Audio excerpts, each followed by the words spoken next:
Thank you very much.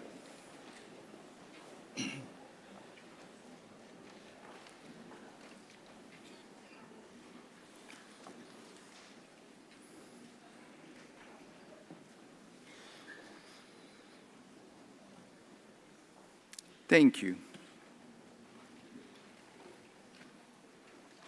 Your Excellency, Ms. Inge Anderson, Executive Director of the United Nations Environment Programme, Your Excellency, Ms. Steffi Lemke, Federal Minister for the Environment, Nature Conservation, Nuclear Safety, and Consumer Protection of Germany, Excellencies, ladies and gentlemen, my name is Pierre Quiblier, Coordinator of the ICCM Secretariat.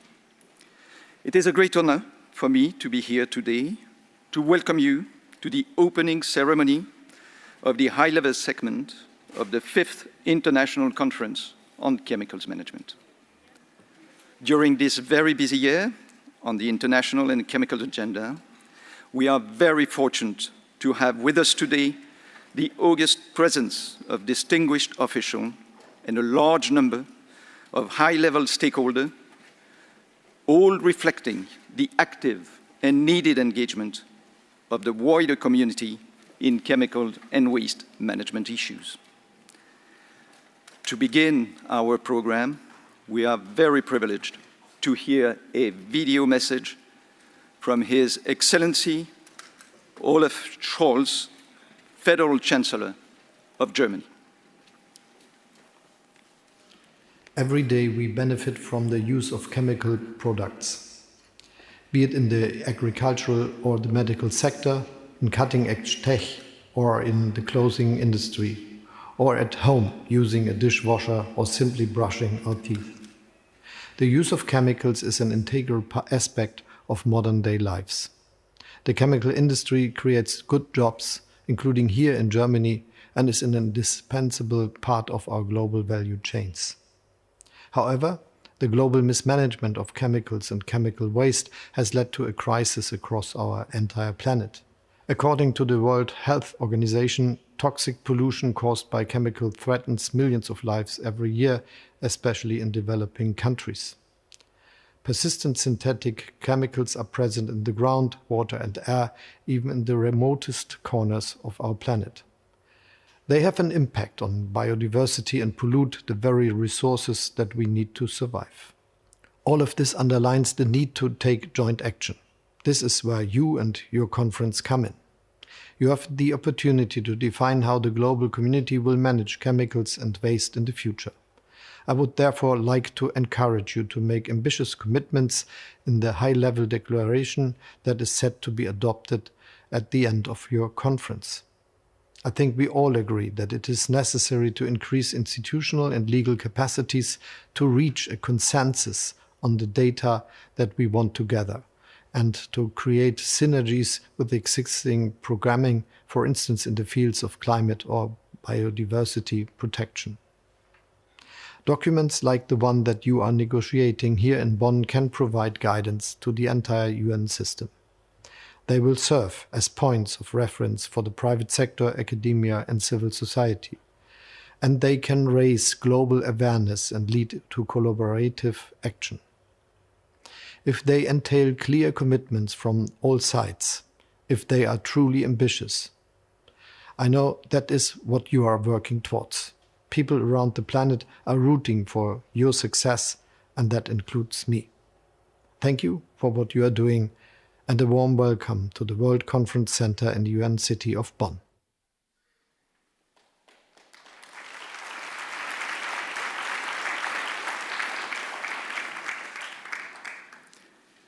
I would like to thank His Excellency for his very inspiring words. It is now my sincere pleasure to invite Ms. Inge Anderson, Executive Director of UNEP. Ms. Anderson, you have the floor.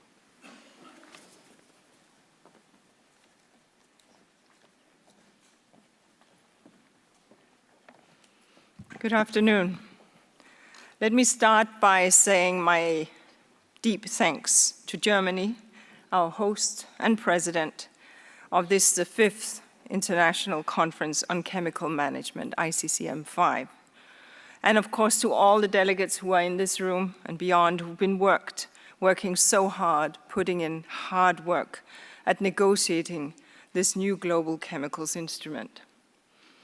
Friends, we are close to a deal that will help retain the benefits of chemicals while protecting human, environmental, planetary, as well as economic health.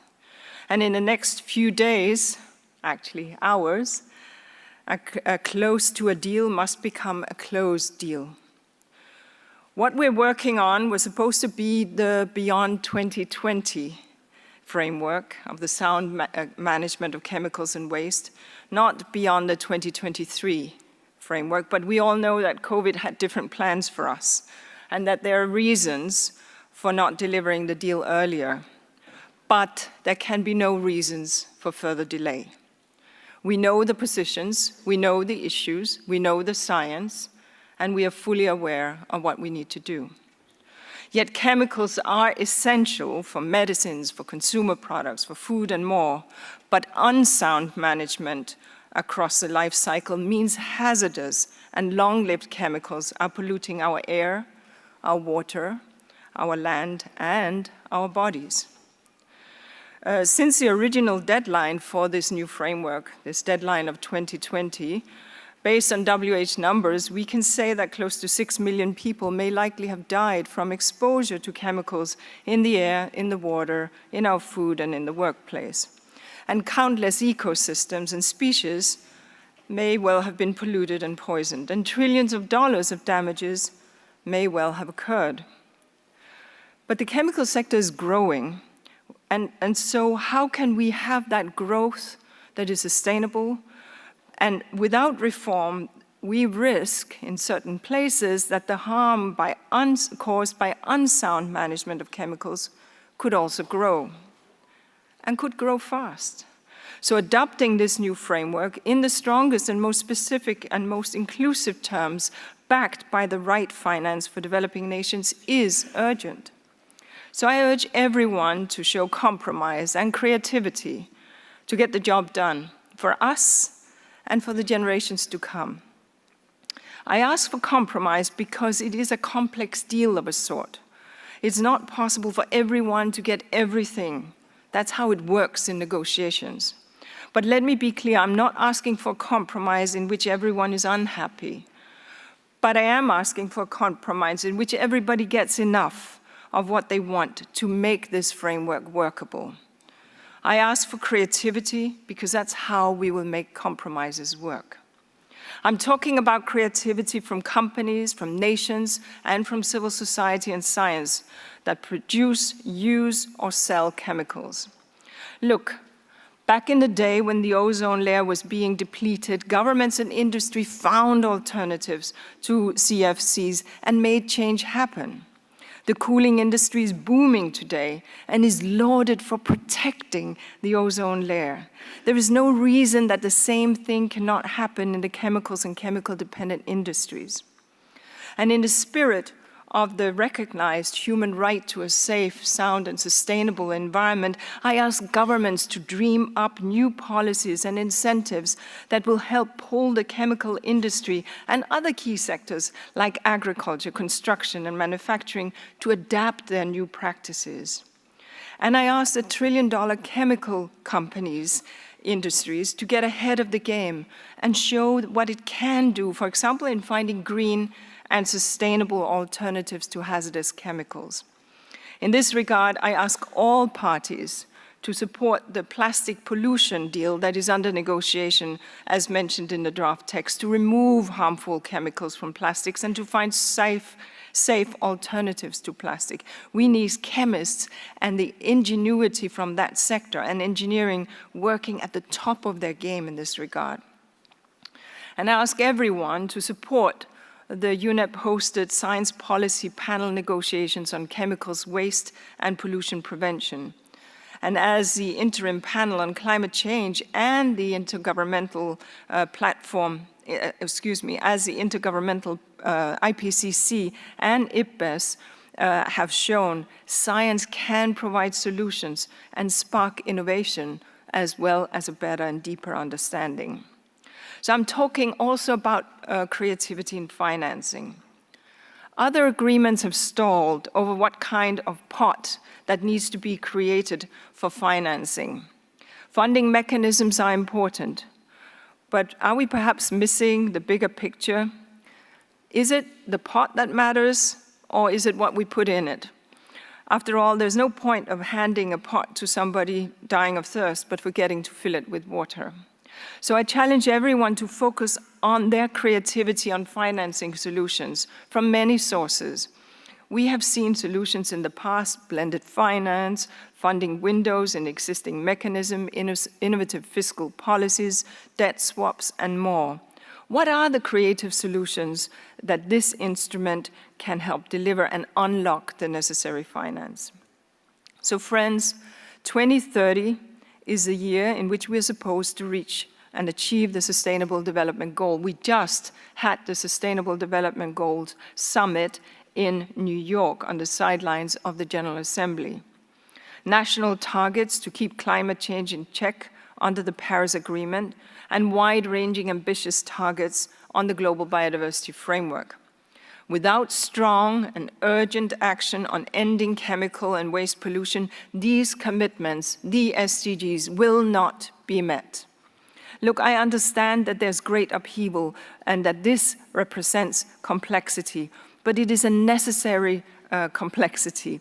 And it is an upheaval that can enlighten and lighten the burden of the unsound management of chemicals and wastes, safeguard the planetary systems we all depend on, and keep private sector players and economies in fine financial fettle. We are within touching distance of a deal that will help deliver a pollution-free world.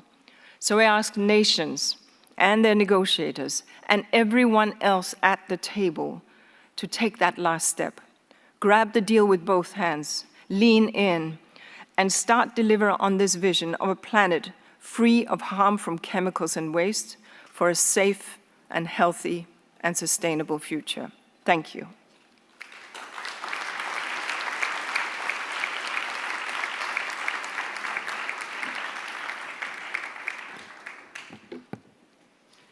Thank you very much, Ms. Anderson, for your re-energizing call for action and most valuable leadership in making this conference a historic opportunity to translate our abstract concepts into concrete reality.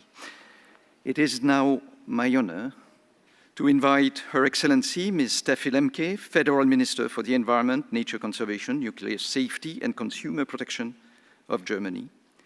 Your Excellency, you have the floor.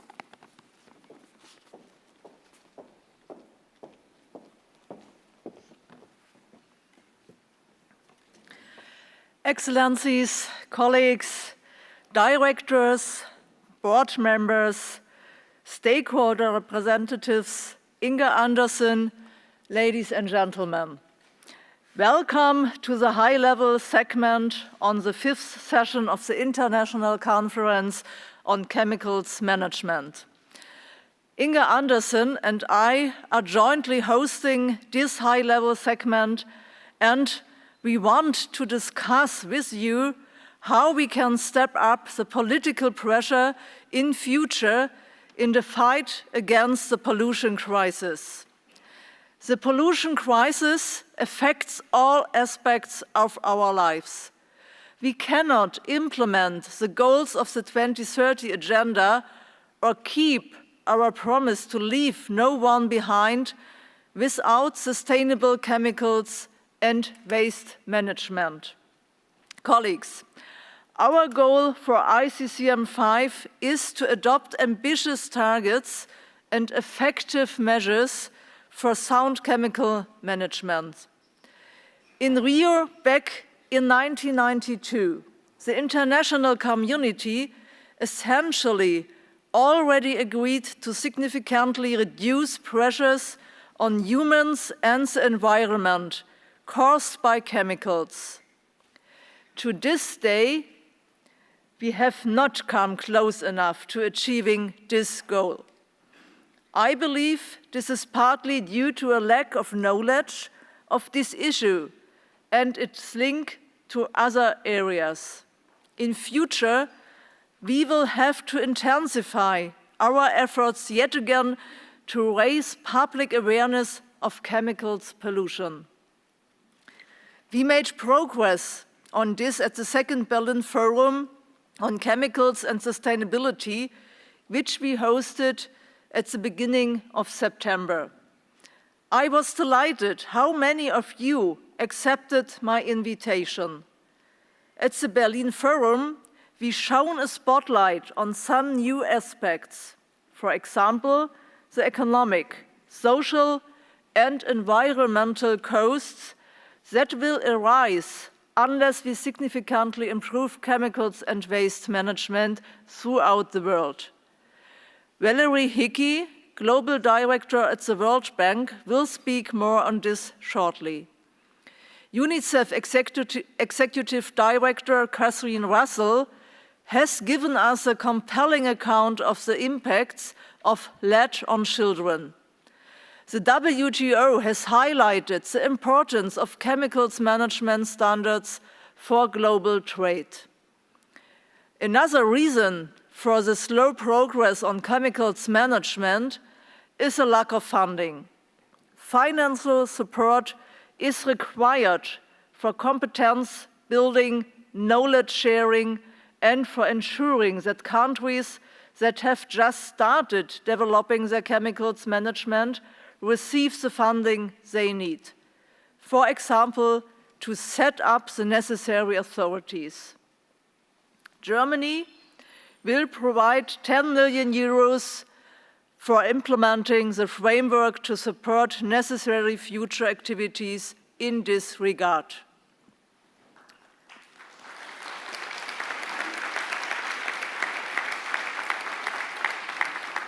Of course, problems cannot all be solved with money alone. Above all, we need the political will to make changes. Colleagues, let us express this will to act in our joint high-level declaration. A declaration in which we call on all stakeholders, not only those present today, to play their part in achieving the goals to be adopted at ICCM5. To seek solutions, share them with others, and implement them together. My wish is that the UN organizations and other international institutions communicate our goals to their stakeholders. This will ensure that safe management of chemicals and waste is systematically taken into account in sectors like energy, building, transport, and finance too. I would like to see the UN General Assembly take a closer look at the implementation of the UN Chemicals and Waste Agenda. Such attention will help combat pollution, and it sends a clear signal to develop innovations for sustainable chemistry.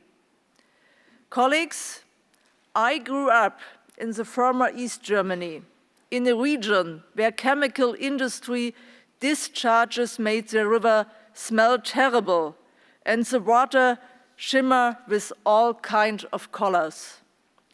This reckless treatment of our natural environment was one of the reasons I went into politics.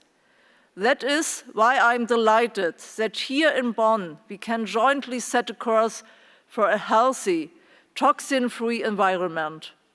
I wish us every success for the high-level segment. I hope it will send a firm and united political signal. Such a signal will ensure a lasting focus on chemicals and waste management and speed up its implementation by all stakeholders. Thank you.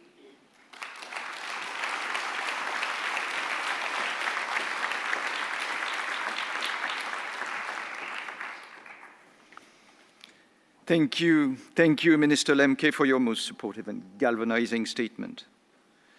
I would like to conclude this opening segment by thanking our guest of honor for their stimulating statement this afternoon, and I will now call upon Minister Lemke to preside over this high-level segment of ICCM5. Thank you, Excellencies, ladies and gentlemen. Thank you, Pierre. Let us continue with this opening session and call on three voices: the youth, the World Bank, and the human rights perspective, to provide us with their thoughts. I invite Rachel Nestor from the Chemicals and Waste Youth Platform and the Caribbean Youth Environmental Network to make a statement on amplifying youth rights and views in chemical governance. Ms. Nestor, you have the floor. Thank you. Good afternoon, distinguished delegates. I am Rachel Nestor from St. Lucia, representing the Chemicals and Waste Youth Platform. As part of an ongoing consultation and a capacity building process with children and youth from every region of the world on the expectations, demands, and priorities for our future of the chemicals governance, we have developed the first ever Global Youth Declaration on Chemicals and Waste. Today, I am here to present to you the advanced language of the Youth Declaration, which will be accompanied by an extended policy paper in December 2023. We, the youth of the world, recognize that we were born into and exist in a time on the edge of the ecological collapse, with ongoing crises fueled by the unsound management of chemicals and waste. In transforming our global approach to chemicals, waste, and pollution challenges, we assert our right to be actively involved, our knowledge and lived experiences to be valued, and our leadership and innovative solutions to be recognized and implemented.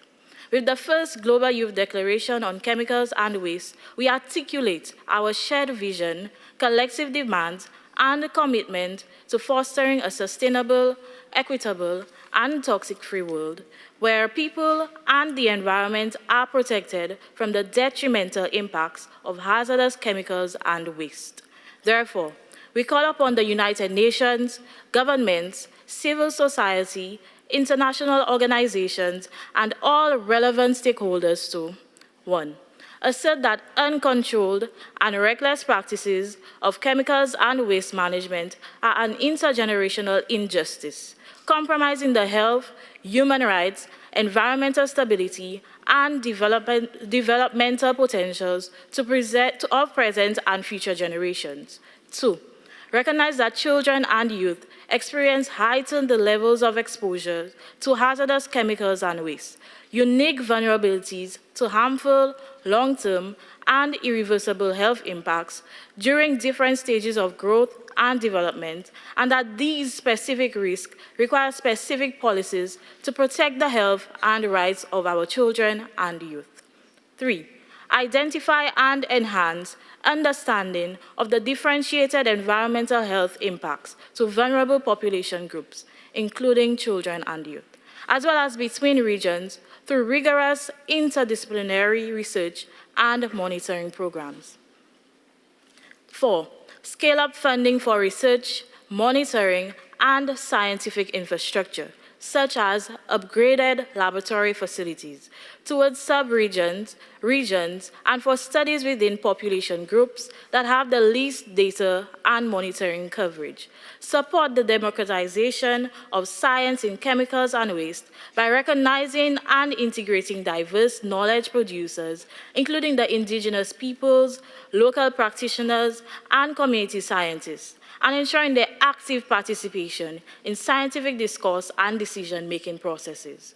5.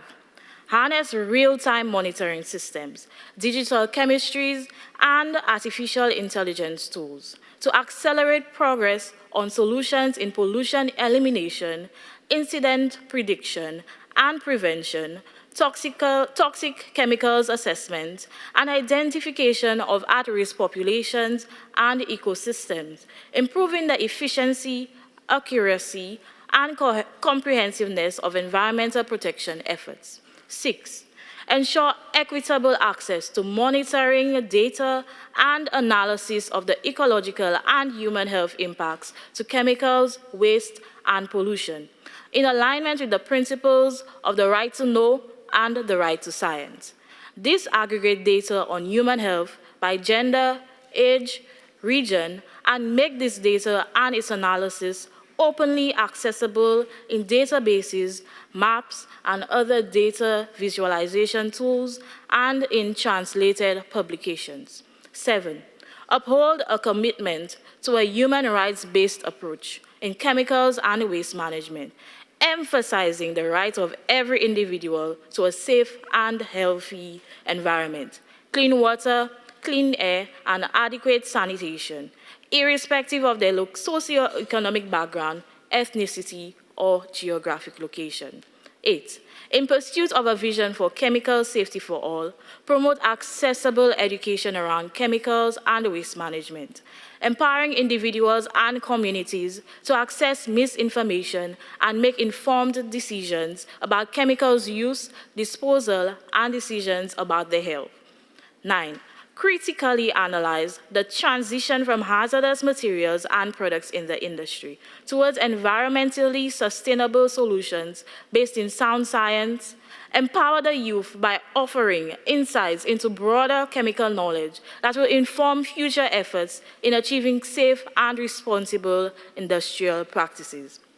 10, confront and rectify the disproportionate toxic material usage and disposal in marginalized communities, prioritize an indigenous peoples' rights-based approach in sustainable decision-making, including free prior informed consent, emphasize environmental justice, and prioritize investigation and remediation efforts in communities burdened by environmental hazards and legacy pollution.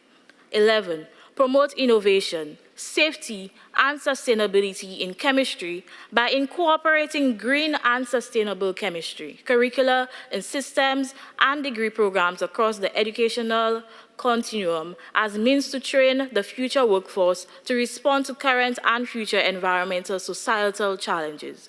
12, strengthen interlinkages between and mainstreaming of chemicals, waste, and pollution with broader frameworks, including those on climate change, biodiversity, desertification, and the global commitment and the targets of the 2030 Agenda on Sustainable Development. 13, recognize, uplift, and invest in youth-led solutions to chemical and waste crises. 14, co-design with youth as agents of change a clearly defined children and youth strategy or its interagency network across the United Nations Environment Programme, Chemicals and Waste Portfolio that will leverage existing multi-stakeholder and interagency partnerships to close gaps in how chemicals safety policies identify, address, and track progress on priority environmental health concerns to children and youth. In closing, we stand united as youth in all our diversity, ready to collaborate, innovate, and lead the way forward to a chemical, safe, and just world. We remain steadfast in our commitment to see the principles and aspirations of this declaration translated into tangible, impactful actions and outcomes for the benefit of all generations, now and in future. Thank you.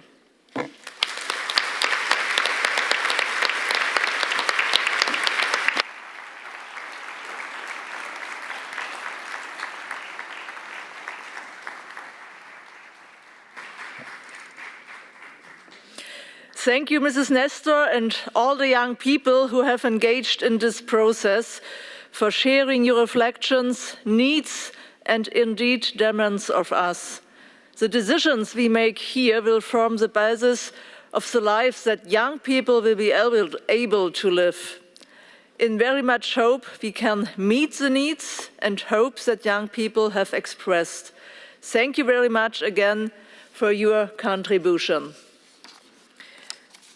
We will now hear and see a presentation from Valerie Hickey, Director General for Sustainable Development at the World Bank. She will talk about how the sound management of chemicals and waste can contribute to economic development and a livable planet.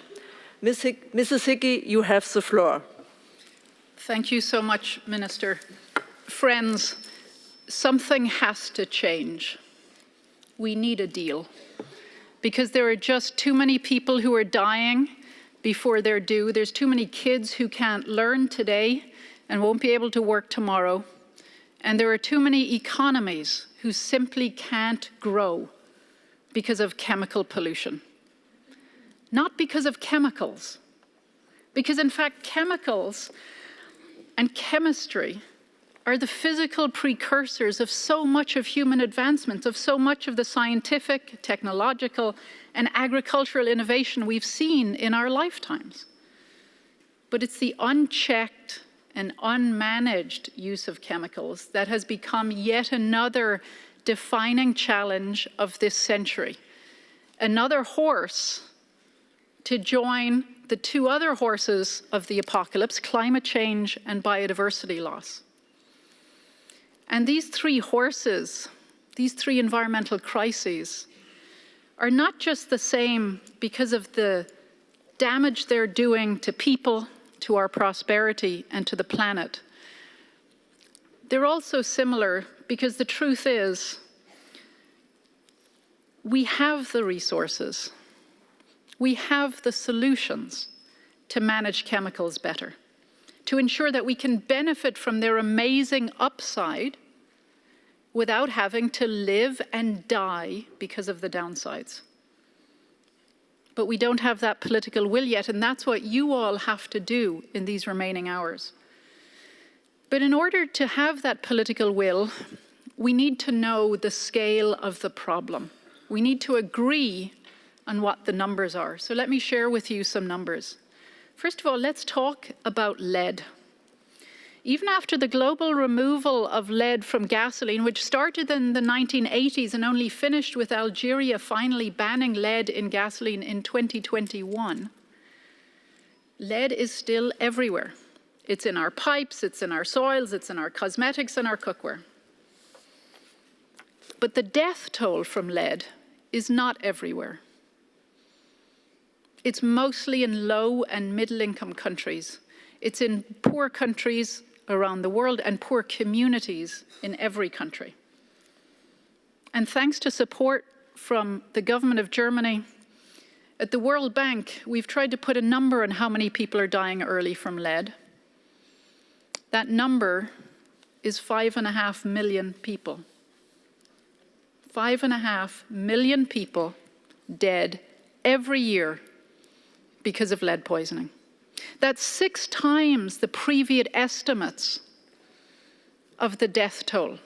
And that matters. Understanding the scale of the problem is key to us building the political momentum to solve it. But premature death comes at the end of a very long and harrowing road that often starts with kids who have lead poisoning, who are cursed enough with that exposure that they're doomed to have cognitive impairment for the rest of their life, to not be able to hold jobs, to not be as productive as they otherwise could, which is leading to their lower productivity, to them having less income, and to them being more vulnerable for the rest of their lives. If you add up these impacts of premature death, of cognitive impairment, the result is a huge anchor around the growth prospects of low and middle income countries. How big an anchor? Just for lead alone, the economic costs are estimated to be almost $10 trillion. Almost 8% of global GDP. Think about that. Think about what that means for the ability of countries to grow. But it's not just lead. Of the 50 or 60,000 chemicals we use, let's talk about a few more. Let's talk about cadmium. It's commonly found in fertilizers and batteries and all sorts of electronics. With sufficient exposure, it can affect the cardiovascular system. It can cause kidney failure, causes cancer. And what are the numbers? How many people are dying from cadmium exposure? Almost 2 million people dead every year before their time. 2 million more people dead from exposure to chemicals. What about asbestos and the workers that are exposed to asbestos that we know has been a cause of many cancers for many, many years, which is why it's banned in many countries, but not in all. And there are still countries, still middle-income countries, that are increasing their use of asbestos. And when we looked at the numbers, we estimate that up to 500,000 workers, 500,000 every year, will die by 2050. So these numbers are very real. These numbers are very large. And they don't just stop with lead or cadmium or asbestos. Let's talk about nitrogen. We know how important it is for agriculture as a fertilizer. We know, in fact, that if we didn't have nitrogen, if we didn't have access to these fertilizers, the number of people who are severely food insecure today, a very cold and clinical term for people who are starving, would be a lot more than 258 million. So again, this is an example of a chemical that is so vitally important for everything we do, and yet, when not managed well, is leading to death and destruction. We know only about 40% of the nitrogen applied on farms is actually absorbed by crops. The rest of it leaches into the water, where it's creating huge dead zones, affecting marine biodiversity, affecting fisheries, affecting food security. It also gets volatilized into the air, where it turns into nitrous oxide, a greenhouse gas that is 300 times more potent than carbon dioxide. That's the impact on the planet of nitrogen. But what about the impact on people? At levels of over 10 parts per million, it causes blue baby syndrome. It's killing babies. Even at levels lower than that, it causes stunting. We're seeing it. There are measurements of kids who are smaller because of exposure to nitrogen.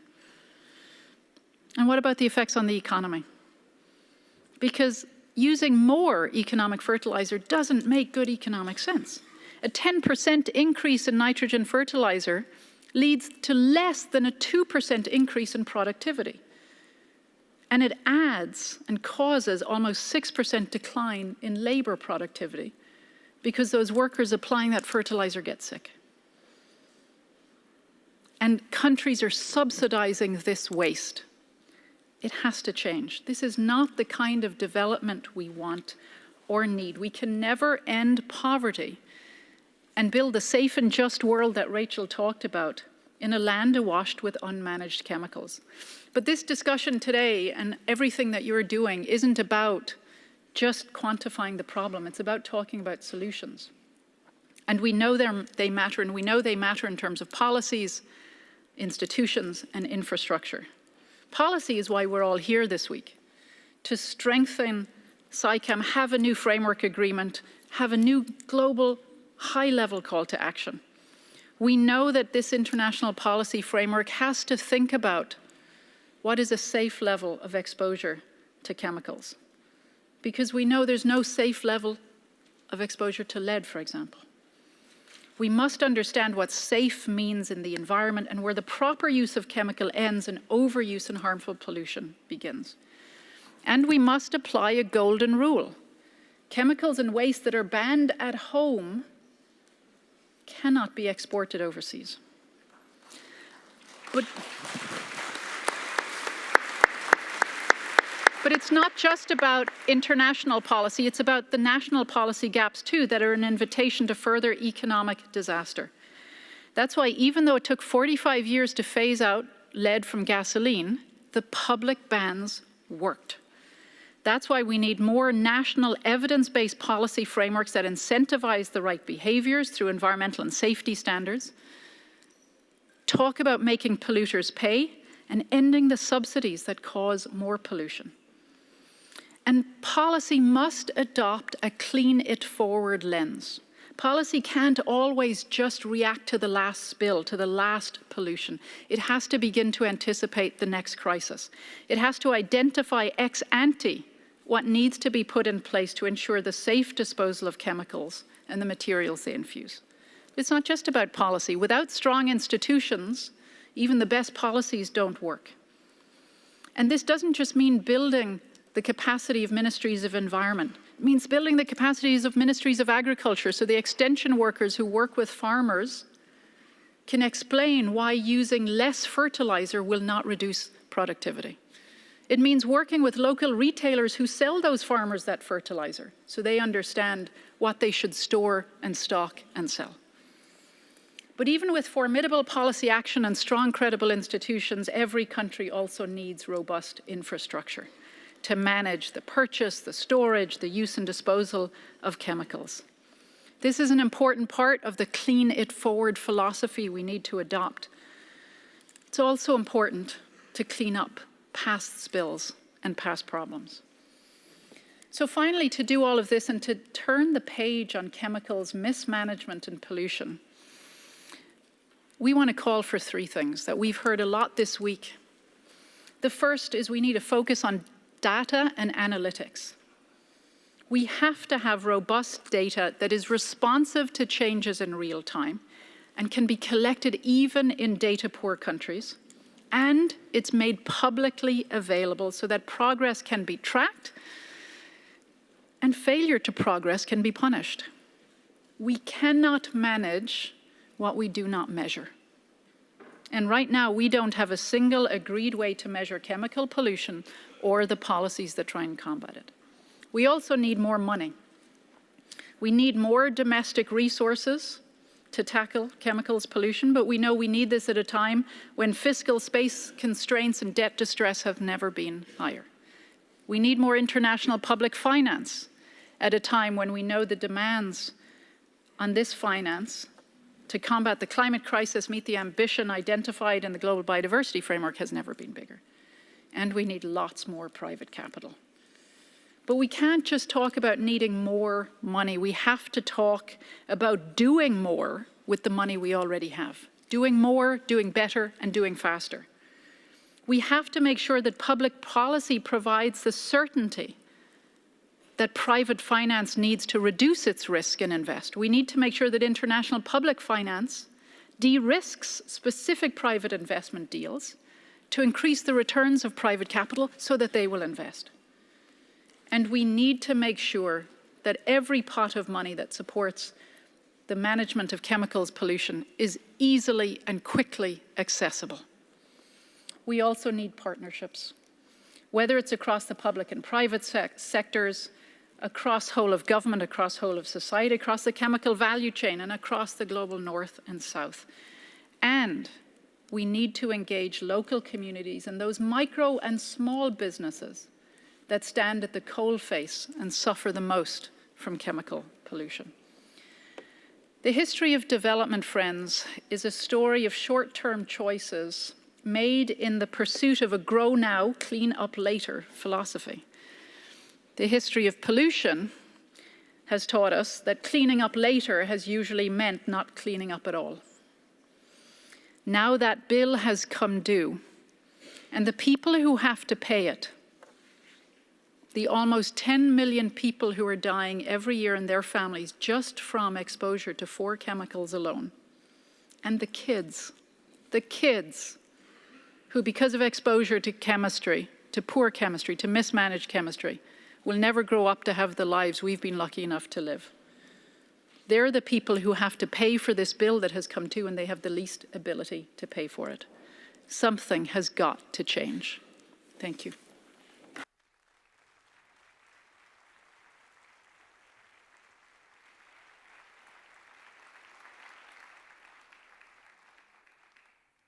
Thank you very much, Mrs. Hickey, for this important contribution. It is a key to understanding the enormous impacts of unsustainable chemicals management on our health, our environment, and our economies. We cannot afford not to find and pursue solutions. Thank you. Another important perspective on the issues we are discussing here is that of human rights. I would like to invite Marcos Orellana, Special Rapporteur on Toxics and Human Rights from the Office of the United Nations High Commissioner for Human Rights, to make his statement on the centrality of human rights for the sound management of chemicals and wastes. Mr. Orellana, you have the floor. Thank you, Minister, very much for giving me the floor. Excellencies, distinguished delegates, colleagues, I am honored to be with you here today. My message today is rather simple. Humanity cannot afford to aggravate the toxification of our planet. We need strong tools to confront the global toxic tide, and human rights offers those tools. Every year, millions of people lose their lives as a result of exposure to hazardous substances. Many more suffer illnesses and hardship. This exposure is preventable because it is a political choice. Today, I come to encourage you to embrace a bold vision where we all choose to protect human lives, health, and the environment. To make this vision a reality, we must move away from narrow self-interests that lead to a zero-sum game where humanity and planet lose. Human rights can help overcome this perverse dynamic by leading our collective efforts toward a world where every person can enjoy the right to a clean, healthy, and sustainable environment, and no one is left behind. At times, certain industry interests have pushed a tale where human rights are opposed to economic development. This is, simply put, a tactic to divert our attention. What human rights actually oppose is exploitation, discrimination, and abuse. Conversely, what human rights set out to achieve is a world free from fear and want, in the words of the Universal Declaration of Human Rights. Let's take the right to science, for example. This right welcomes technology and innovation at the service of human rights. It also requires the alignment between best available science and regulatory measures. Today, however, there is a wide chasm between the scientific evidence on the risks and harms posed by chemicals and the measures established to prevent exposure. This is not an accident. It is the result of deliberate disinformation by unscrupulous interests that stand to profit from the lack of protections. It is the result of corporate capture of governments by industries that are guided only by their immediate financial profits. What's the end result? A planetary chemical crisis of unprecedented proportions that is inflicting harm to countless individuals and even threatening to alter some of the defining traits of our common human nature, such as our intelligence and fertility.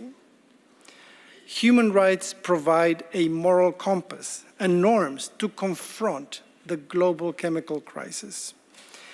When we consider the right to information, for example, it is well known that we lack information on most of the hundreds of thousands of chemicals in the market. We lack information on chemicals in the products that we use. Information would empower society to demand stronger protections. I sometimes hear that if we could only safely manage and minimize the risks of chemicals, then society would benefit from chemical innovations. This argument is conceptually seductive, but it ignores the distance between an assumption and reality.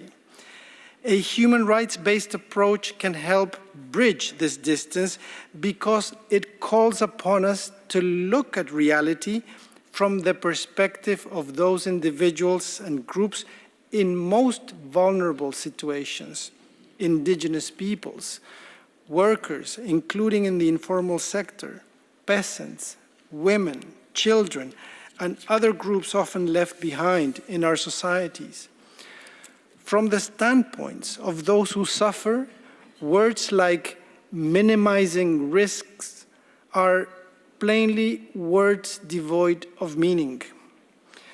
In the real world, people face serious environmental injustices from chemical exposure. The right to a healthy environment is a strong ally in their pursuit of protection and remedies.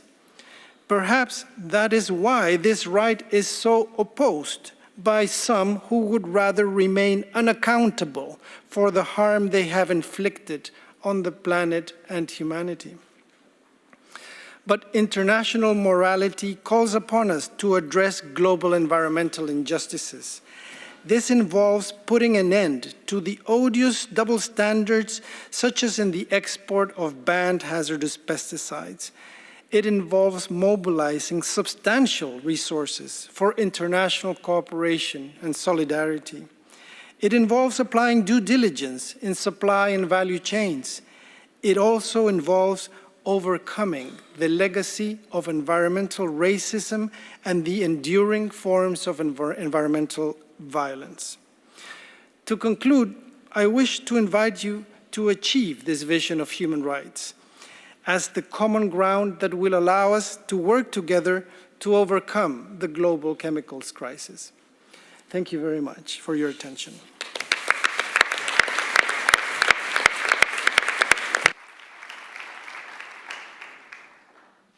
Thank you, Mr. Orellana, for highlighting the multiple human rights-related aspects of chemicals and waste management, including the need to recognize the specific vulnerabilities of different social groups. Thank you very much. With that, I would like to thank all speakers again for the key messages that they have contributed. These are all key points for this high-level segment, including the high-level declaration, the development of which the ICCM5 president has been leading. I would like to invite my dear colleague Anita Breyer, President of the 5th session of the International Conference on Chemicals Management, to introduce the high-level declaration, the process of its development and progress made so far. Madam President, you have the floor. Yes, thank you very much. Excellencies, distinguished delegates, colleagues, friends. I have been requested to share with you the progress that your delegations made in preparing a high-level declaration as one of the key outcomes of this international conference for your consideration. In order to prepare this high-level declaration, we have undertaken extensive consultation and worked together with all countries and stakeholders. In 2020 and 2021, we initiated an informal drafting group process to gather and synthesize the views from all.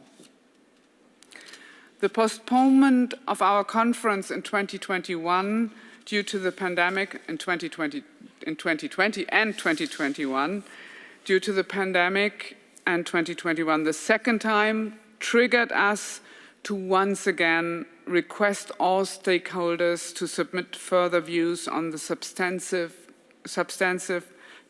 content of this high-level declaration.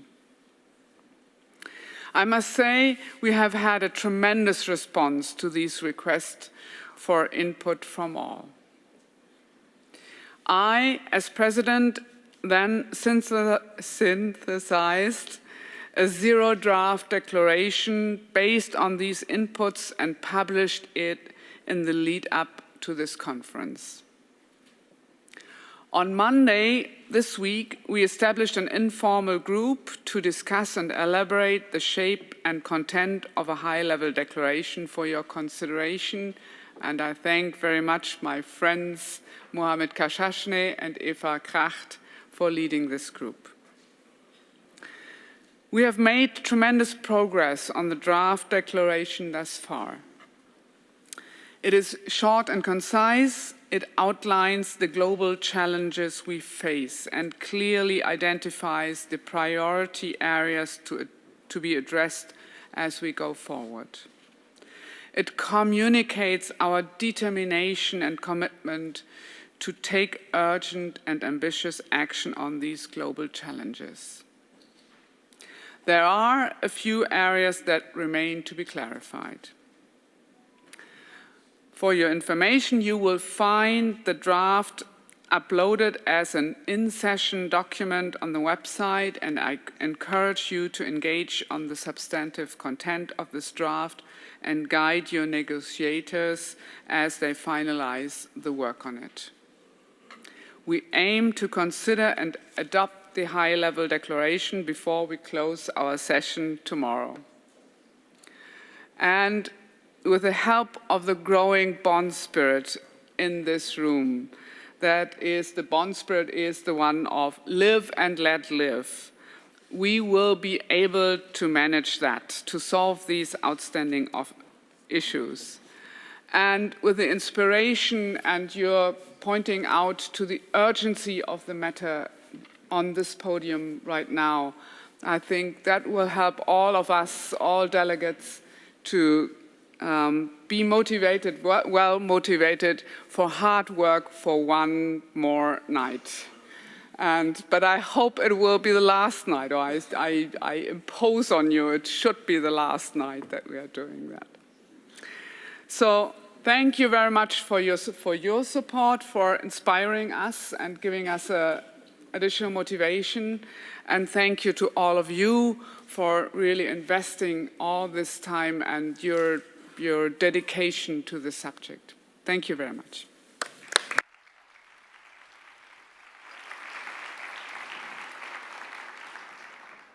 Thank you very much, Madam President, for this introduction and overview, and for your leadership in preparing and further developing the high-level declaration. And I want to say thank you, everyone, for the hard work in the nights and on days. And I welcome further work to finalize the declaration in the next night. I would now like to invite Nikhil Seth, Assistant Secretary General and the Executive Director of the United Nations Institute for Training and Research, to moderate a brief session with key stakeholders and their reflections on the messages we have heard.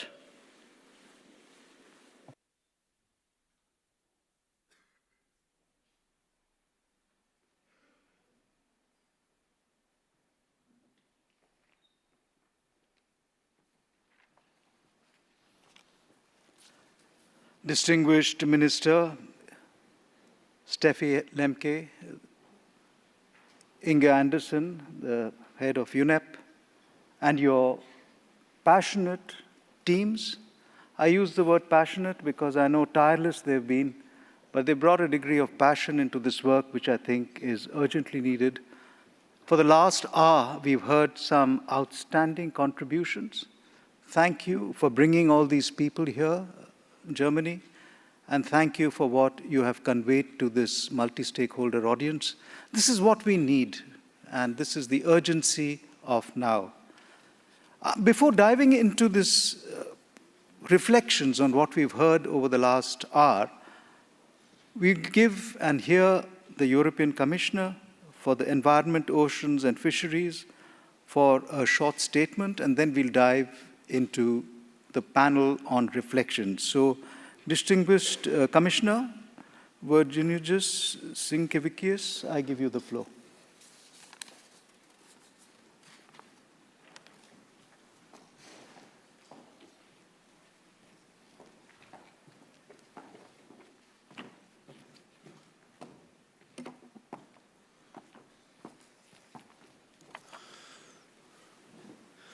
dear Minister Lemke, dear Inge Andersen, dear colleagues, first of all, let me thank Germany for its unwavering leadership in preparing and organizing this international conference on chemicals management. Chemicals contribute to our well-being, our health, our wealth, and we cannot do without chemicals. The chemical industry also employs 120 million people worldwide, leading to nearly 1 billion jobs in downstream sectors. And yet, there is a downside. Chemical pollution poses a heavy burden on human and economic development. We heard from the World Bank that the cost of exposure to environmental chemicals is more than 10% of the global GDP. Air pollution is the cause of 7 million premature deaths per year. And that corresponds to entire population of country I am from, Lithuania, plus Latvia, Estonia, and Cyprus, put together. So the question is, do we just accept that, or do we take action? In 2015, the world agreed on an ambitious global sustainable development agenda. That agenda recognizes the cross-cutting nature of sound management of chemicals and waste as a crucial condition for achieving many objectives and targets. Worldwide, chemical pollution is recognized as the third element of the triple planetary crisis, next to climate change and biodiversity loss. There is a growing mountain of evidence showing the adverse effects of hazardous chemicals on human health and the environment, if they are not properly managed. What do we owe to future generations? How do we balance the interests of the present and the future? How can we ensure that our actions today do not deprive the opportunities of those who will come after us? And let me focus on one class of chemicals, specifically endocrine disruptors. Endocrine disruptors are especially problematic, and they affect people and animals at critical moments in the body when it is vulnerable, such as during fetal development, early childhood, or puberty. And they mimic the body's own hormones. Their effects are permanent on a person, and not only. They can even be passed on to the next generation. And studies have estimated that the cost of harm by endocrine disruptors to European society as ranging between 46 and 288 billion euros per year. In the EU, we are taking action. Endocrine disruption did not exist as a specific hazard class in our legislation. But since the beginning of this year, it finally does. We're also taking action to introduce these hazard classes to the UN globally harmonized system so that these chemicals can be identified and regulated not only in Europe, but worldwide. This was an action announced in Europe's chemical strategy for sustainability. It is a strategy that aims high, and we want to achieve a toxic-free environment where chemicals contribute to society while avoiding harm to the planet and to current and future generations. Chemicals are quite literally the building blocks of our future. When we think of low carbon, zero pollution, or resource-efficient technologies, we are actually thinking of chemicals. But to control the dangers, we need a global approach. And the transition to a green and sustainable economy, as outlined in the European Green Deal, can also guide international negotiations on the framework for chemicals and waste. The EU has supported and will continue to strongly support efforts aiming at achieving the sound management of chemicals and waste at global level. We will continue to support capacity building and strengthen institutions to improve implementation of multilateral and national instruments on chemicals and waste. And this conference is expected to adopt an ambitious international framework on chemicals and waste management. A framework that is adapted to the level of urgency, with an ambition that must be higher and more inclusive than the 2020 goals of the strategic approach to chemicals management. The planet needs new chemicals and waste framework that is adopted to reaching the 2030 Sustainable Development Goals. People expect adequate responses to the current crisis. The global community has shown through recent resolutions adopted under UNEA and WHO that it's ready to take the necessary action. So we need a spirit of cooperation and responsibility. We need to be ready to compromise, whilst aiming at the highest level of ambition possible. We need a strong commitment. A commitment for a better world for our children and grandchildren. We have tools. We have science and the knowledge. We must drive that change. I count on you, all of you together, to drive that change today. Thank you.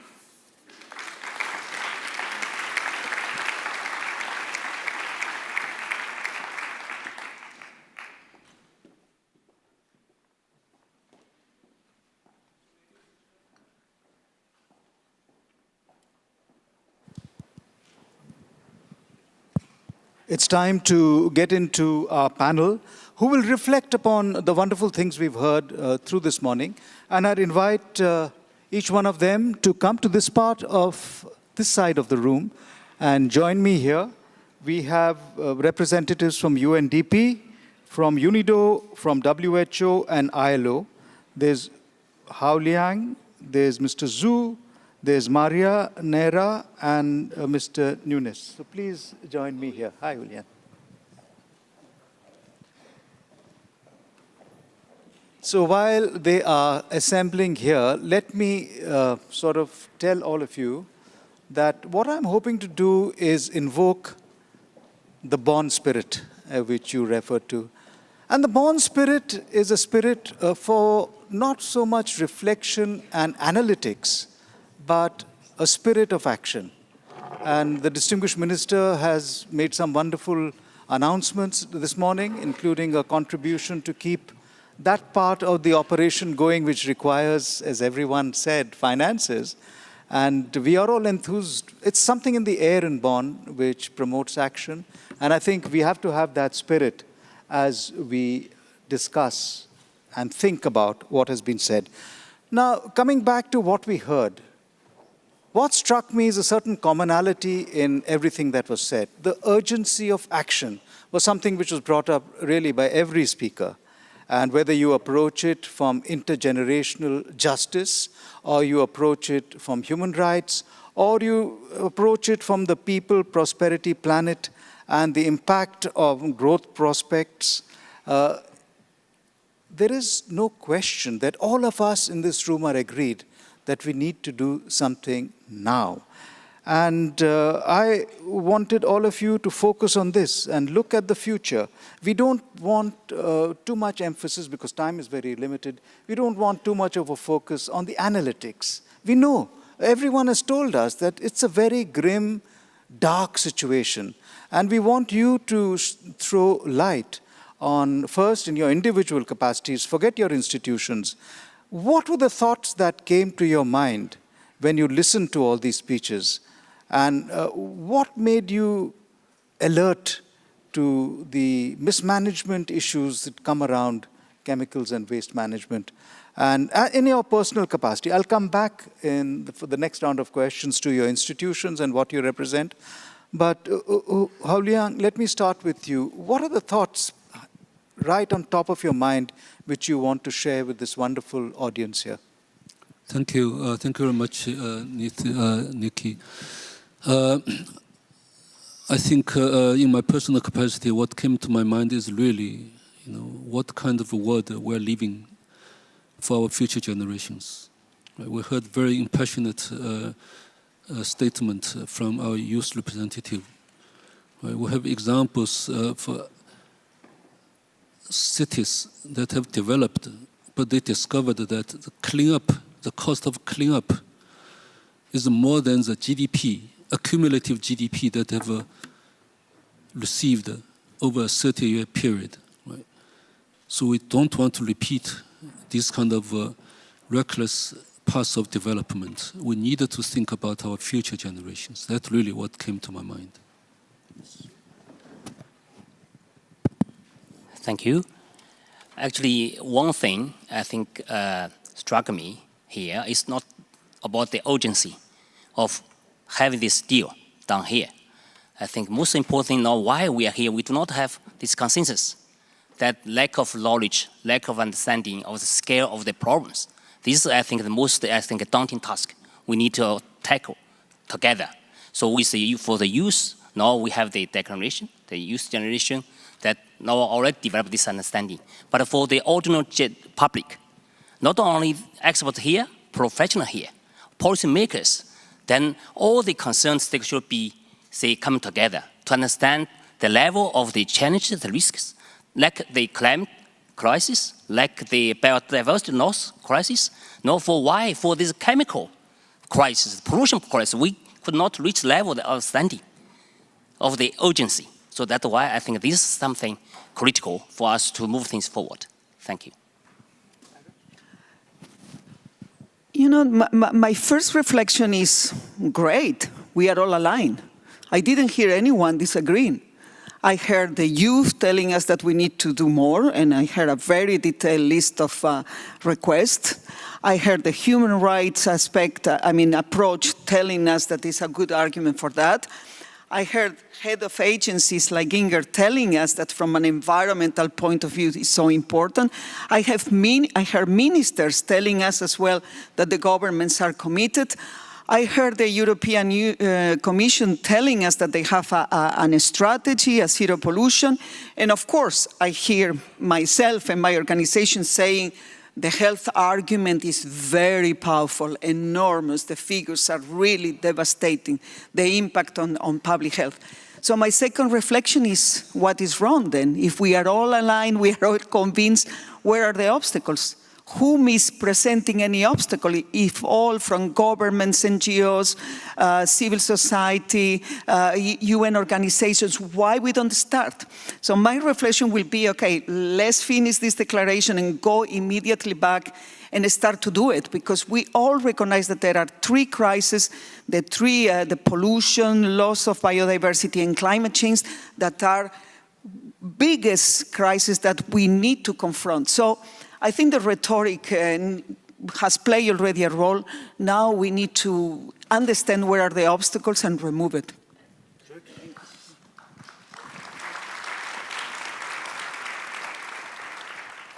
I think I agree very much with what Dr. Rivera just said. And my takeaway from this week will be at the same time. Can you hear? Your microphone is not. Use mine. No, it's working. So I thought it was working, so I hope that it's good now. I was saying that I live, from Bonn this week, concerned and hopeful. Well, concerned because I was listening carefully to, namely the presentation from the World Bank, and I saw all the numbers and the fact that lead continues to kill workers and people, every day, or if not every day, almost every day. And I thought to myself, one of the first international labor standards of the ILO, already in 1919, so more than 100 years ago, was exactly on protection of workers from lead. So I was asking myself exactly what Dr. Nera just said. So what has failed so that, over a century, we were not able to prevent this death, at least death attributable to exposure to occupational risk factors, to happen? So this is my concern, and it seems that, we are achieving here a very important outcome, but maybe we need to accelerate progress. And again, for me, it's very important that we recognize, and we are recognizing that, all sectors are relevant. And we cannot separate environment, health, and labor. And we can also separate the application of different international frameworks. So it's very important, of course, the high-level declaration that we'll achieve here, the new framework also for the safe management of chemicals. But, for example, complement this and use the strength of normative frameworks that already exist. And here I leave this for my next intervention, speaking about the ILO. Thank you. Thank you for that first response in your individual capacities. Anita just told us that we are on the cusp of a significant declaration, and we'll get that. It's a matter of hours, maybe sleepless hours, but we are almost there. Now, my question to you is institutional. You have a pre-declaration world in each of your institutions, and you're bound to have a post-declaration world. What are you doing in each of your institutions, or what will you do to make this declaration a reality in the lives of people everywhere? And to you, Julian, I specifically focus on UNDP's very large infrastructure of country offices, particularly in the poorer parts of the world. How are things going to change? How are you going to program issues that we've been discussing, which are contained in the declaration, into the work we are doing at the country level? So that's my question to you. Yeah, thank you. Thank you very much. Time's short, so I'll try to be succinct. But it's a really big question. I think the fact is that all of us have been working on sustainable management of chemicals and waste for some time. But what we need is a scale, right? Scale of impact. So while UNDP is working with partners with different funding sources, vertical funds, in 80 countries, right, with a $400 million portfolio, it's not enough. It's far from enough. So we need to focus on how to work together in partnerships to get to a bigger scale. This is one. Secondly, I would really focus on the question of governance. Broadly speaking, I'm a firm believer that the quality of governance determines the outcome of development.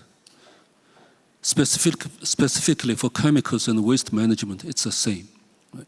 So we need to learn from each other. There are good examples of legislations, policies, and institutions. Right? So I think the UNDP will increasingly focus on these kind of issues to ensure that there's a local, national leadership and the results are sustainable. Thank you. Thank you, Julian. For you, Mr. Zhu, what will UNIDO do differently? Thank you for this very important question. For UNIDO, of course, firstly, that support the point made by Julian about the scale. For UNIDO, we have also a strong portfolio in the field of chemicals management, but still the scale compared to need and the task ahead still very small. We need now, I think, to expand our kind of partnership with UN sister agencies, with private sector, in the field for the promotion of sustainable value chains and the circular economy approach to the sound management of chemicals and waste. In addition, also we need to promote some innovative business models, such as chemical leasing. I think this is also a very successful approach. UNIDO has been promoted for years. We would like to also promote this further. Thank you. Maria, WHO, you are at the center of it all from the health perspectives. Do you think you've been doing enough over the years, and what are you going to do differently? In public health, you can never think that you are doing enough. Never enough. I mean, we are never satisfied. Our level of ambition is as high as has no limit, because it's about protecting public health. What we are trying to do is to use the health argument to mobilize more action and to make sure that we remove all of those obstacles. But not only giving the health argument in terms of how many deaths, which I think is horribly dramatic already, when you look only at the air pollution, mentioned it already here, according to WHO, 7 million premature deaths every year, plus the cost for chronic diseases, plus the cost for our health systems. Don't forget that most of the cost that this inaction is already paid by our health system. This is never considered in many calculations, but our hospitals are already paying for the cost of this bad management of chemicals. But we use as well the health argument, I hope, in positive, in the sense that I don't think we use it enough, the fact that if we are all a little bit more intelligent now, if our IQ in this room is probably a little bit better than in previous generations, is because we have removed lead from gasoline. Maybe we need to provide more positive examples of what happened when we did some interventions, and this is what we are trying to do, making sure that the ministers of health are part of this conversation. They are the ones responding to most of those questions in our hospitals, and by using the health argument, both in giving the scientific evidence, but as well providing those interventions that will protect our health, I think that this is where we can have a comparative advantage. And hopefully, for the next meeting, we will be even more intelligent, and then we will take more action on removing the wrong chemicals in our society. When those health ministers come to your health assembly, make sure you have this item high on the agenda so that they can go and translate it into some of their national health systems. Joachim, from ILO, what do you have to say? So for the ILO, I think that what is happening here this week comes at the very best moment. And why? Well, first of all, because since last year, we have something of major importance, not only for the ILO, but I think that for all of us here in the room, the fact that we have now occupational safety and health recognized as what we call in the ILO a fundamental labor right. And I'm saying this because this has practical implications for almost all of you here. Why? Because the fundamental rights of the ILO and the conventions that are defined as fundamental conventions, all of our member states, so probably all of your countries in the room, have the obligation to respect, to promote, and to realize in good faith the principles contained in those conventions. And one of the principles contained in these conventions is that all member states, all governments, should put in practice a national policy, a national program, and a national system that needs to cover all occupational hazards. So my message here would be for all of us to work together in terms of, as I just mentioned before, making the best use of all international frameworks that we have out there, and also very much being clever enough to use the teeth that international labor standards of the ILO have to help us to promote the safe management of chemicals, which of course have effects not only on the health of workers, but also on the environment and public health. Thank you, Joachim. Ladies and gentlemen, on this side of the room, you have people who are representatives from the United Nations. And I'm making a confession here, but as United Nations, we feel most comfortable working with governments. But over the last hour and a half, you've heard multi-stakeholder partnerships, the engagement of academia, the engagement of young people, the engagement of the business sector, companies, industry, all more centrally in getting the outcome of what we are going to decide on today happen. So the last question I'm going to ask all these stalwarts from the UN system is, what kind of attitudinal shift do we all need to make in our institutions? And will that be the part of the thing that motivates you as you go ahead in implementing this agenda? Starting with you. Okay, thank you. I think clearly the United Nations has adopted a very clear and committed approach to multi-stakeholder participation. And I'll give one example. I think in the areas of financing, for example, which is an area that developing countries are putting a lot of emphasis on, right? It has been mentioned by earlier speakers.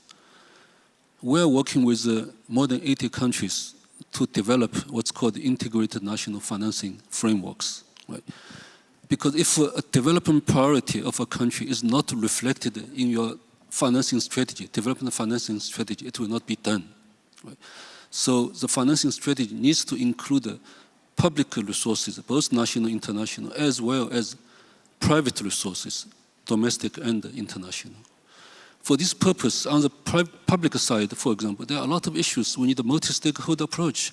How do you deal with the very difficult question of chemicals or the subsidies for agricultural subsidies, for example, right, for inputs? So that cannot be determined by governments alone, right? On the private sector side, for example, if their investment truly takes into consideration the net zero and the nature positive principles, then their investments will be supportive of the national development goals and the national financing strategies. So multi-stakeholder approach, yes, for sure. Mr. Zhu, how will you get this into the DNA of UNIDO, multi-stakeholder thinking? Thank you. Actually, for UNIDO, since we have very, very close this cooperation with the private sector, industry always say the solutions, technologies are from private sector. So we have a long history of cooperation with private sector in the UN system. Now, in this case, of course, for chemist industry, this is a big industry. For us, we need to work together with, firstly, the companies there, then together also with academia to find the solutions, alternatives. This is something critical. And another thing is that how to also work with other, say, MDBs, with this kind of public, international public financing, to really to support this kind of capacity in the developing world. So among these, also capacity, then technology transfer. So we have this platform of ITPO really to promote this kind of technologies in Germany, in Japan, in Republic of Korea to the developing world. So we have this investment platform to foster the kind of cooperation. We definitely will contribute from this part. Thank you. Thank you so much. And Maria, how will WHO get out of its fixation with health ministries? Well, you know that health doesn't start at the hospital. At the contrary, this is where we go when we do not have health. So health starts on the way we decide on the sources of energy we are using, on the way we build our cities, on the way we have our production of food, on the way we use our chemicals. And therefore, more and more, the health community needs to be empowered to infiltrate, if you allow me to use that word, to influence decisions that the ministers of environment, ministers of energy, ministers of finance, they need to take. So health is not just the absence of disease, as you well know. That's why more and more you will hear the voice of the health community infiltrated in other areas. Now that we are working more and more on climate change, we need to solve this crisis of pollution. You will hear more and more the voice of the health professionals, providing the arguments as well, motivating. I think the health community is still among the most credible, so maybe we need to use that voice to more and more making sure that health is promoted, prevented, and addressed at source. And what keeps me motivated? I think the health of our lungs, the fact that we can protect the brain development of our children, the fact that you could reduce even by 20% the mortality. So those are things that should be kept motivated, not only the health professionals, but all of you. So I count on all of you to look at how to measure your interventions by the way we reduce the mortality associated with that. That will be really a great motivation for me. Thank you, Maria. And finally, ILO, you have a tripartite structure of governance. Who of this tripartite structure would be your strongest allies in making this implementation happen? Well, all of them, of course. This is not just a politically correct answer, it is the truth. But I would say even more than our tripartite structure, again, as you know, we work mostly with ministers of labor and, of course, employees and workers' organizations. But what we need, I mean, thinking of the UN, is that we all have different constituencies. So we have labor, we have health, we have environment, but it shouldn't stop there. We have to think of migration, we have to think of gender, we have to think of so many interconnected issues that require the intervention of, well, I would say, if not all, most of the UN agencies. And the same would apply at national level. So when we use this now very famous jargon of the whole of government approaches, this is true. We can only address all that's happening with climate change, pollution, death at work, if also at national level we work all together to define, to formulate the best policies, the best regulations, to enforce legislation. This is of paramount importance. And I have to say that it doesn't always happen. And we heard, for example, during the events that we have organized here throughout the week, that sometimes there's challenges that are still to be addressed when it comes to coordination of different institutions. So just to finish, because you started with the ILO constituents, just to say, bring also at national level the ILO constituents to your discussions. Bring the employers' organizations, bring the workers' organizations, bring labor, because they will have a very useful word to say, and I'm sure that this will be helpful to address any kind of challenge that we may have related to chemicals management. So, ladies and gentlemen, that brings us to an end of this panel reflections on the wonderful statements we heard from the youth representatives, from Valerie from UN, from the World Bank, and on the human rights approach, and of course Anita's own presentation on the progress of the ICCM process, 5 process.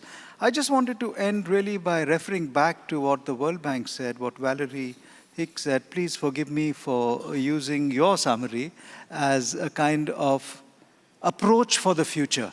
And I think the 4 or 5 elements she mentioned was, first, policy changes. We clearly need policy changes. Second, we need institutional changes. Every institution needs to change to be able to think these challenges differently.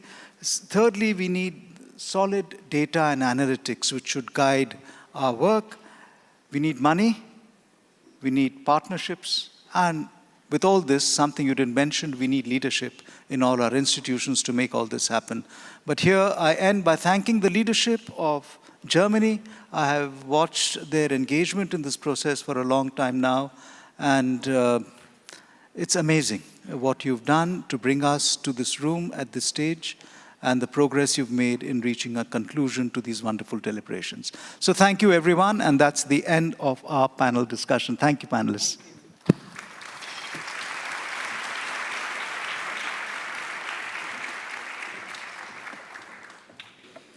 Thank you very much, Nikhil Seth, for leading this important panel, and I thank Commissioner Sinkevicius and all panelists who have shared their reflections just now.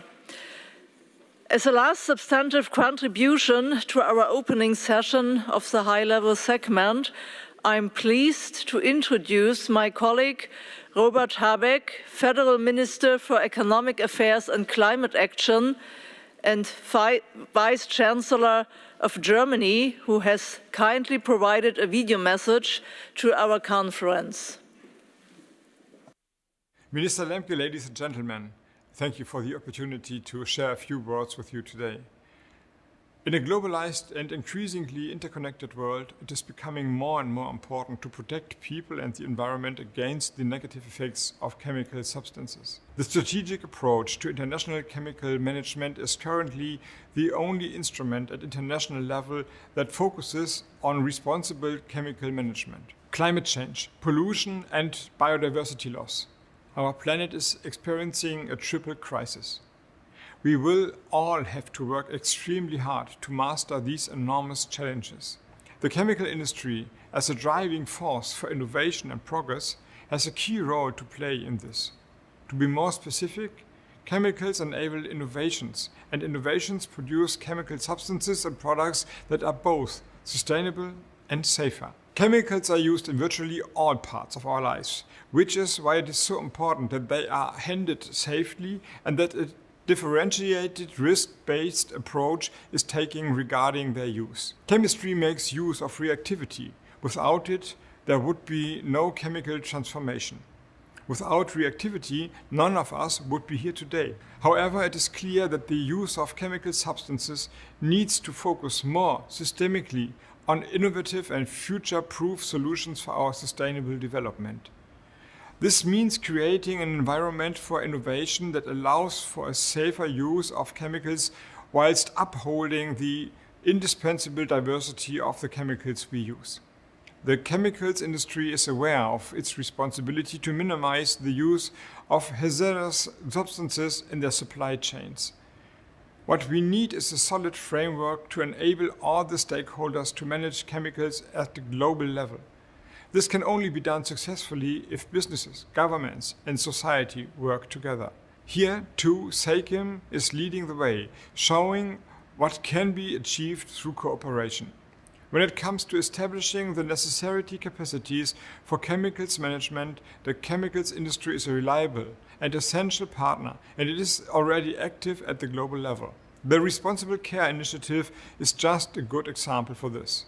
As Paracelsus noted back in the day, almost every chemical substance has dangerous properties. These are often linked to the technical requirements of their use. However, when chemicals are assessed, we need to ensure that they can be used safely across the entire life cycle. This means that a risk-based approach is needed. Apart from the chemicals industry, downstream sectors have a certain responsibility to develop solutions. There is a lot of global activity already, and businesses are not only willing to improve, they are being proactive. Let us use this momentum to continue the constructive and targeted work under SACEM.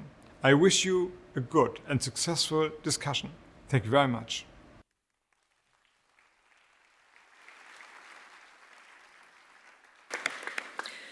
We thank Vice-Chancellor Habeck for his inspiring remarks, highlighting important links of our work with necessary transformations in the economy that are emerging more and more. Colleagues, allow me to make a few announcements before we conclude our session here. We will now move to our thematic roundtables, which will be held in closed session. In the session that will now follow, we will discuss 3 core topics on ways forward for implementing the global chemicals and waste agenda. You have all received a guidance note explaining the content and format of the discussions.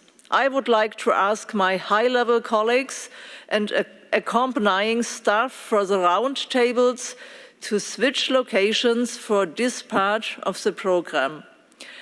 On our way to the thematic roundtables, we would like to take our traditional family photo for all high-level participants. Before we leave, I will hand over to the SACEM Secretariat to provide brief logistical information for the photo and the roundtables.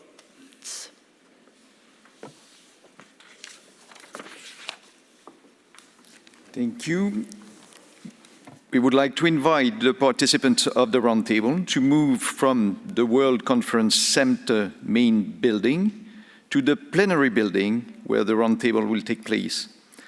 This is where the high-level group photo will be taken on the flight of stairs on Rhine level